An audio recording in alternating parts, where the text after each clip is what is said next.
In October 2016, the internet was almost brought to a screeching halt.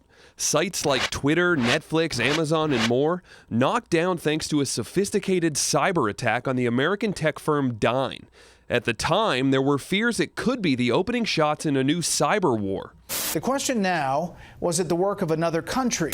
I don't have any information to share about who may be responsible for that malicious activity. The culprit was a massive cyber weapon known as the Mirai Botnet. It's a hacking tool more powerful than the world had ever seen. But it wasn't the brainchild of a rogue nation like North Korea, Iran, or Russia. It was 3 American guys in their early 20s who wrote the original code in an attempt to get an edge in the game Minecraft. With no rules to follow, this adventure, it's up to you. It's a hugely popular video game with 55 million players each month.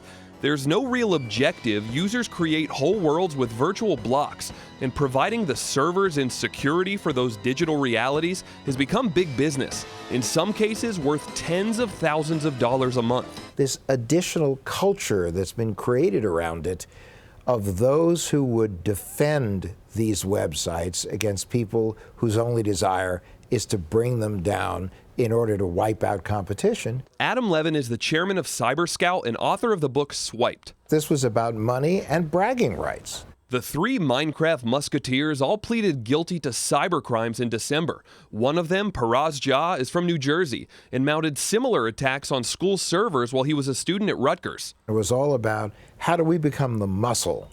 How do we basically go out there and either keep websites up if they pay us protection money, or bring them down if they don't. The way they did it is through something called a botnet, basically taking control of unsecured smart home devices like cameras and TVs and using them to create something of a robot army that can overwhelm websites and knock down servers. It was huge. The ability that it had to simultaneously recruit hundreds of thousands of improperly secured Internet of Things devices made it something no one had ever really seen before. That October 2016 Mirai attack on Dyn, the one that knocked out East Coast Internet and temporarily crippled companies like Netflix and Twitter, wasn't launched by the 3 men who pled guilty, but by creating Mirai, they did let the proverbial tiger out of the cage. In fact, over a 6-month period, Mirai was reportedly responsible for more than 15,000 different attacks. We're talking about real dollars in a virtual world. And we're only going to see more of this, not less of this. In a statement, lawyers for New Jersey's Paraz Jah told Fox 5 in part, Paraz Jah is a brilliant young man whose intellect and technical skills far exceeded his emotional maturity. He has pled to charges here in the District of New Jersey and in the District of Alaska as the first step in his evolution into adulthood and responsibility.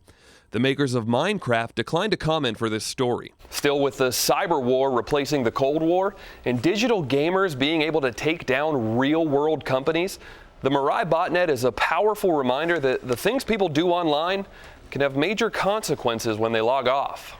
Joe Toohey, Fox 5 News.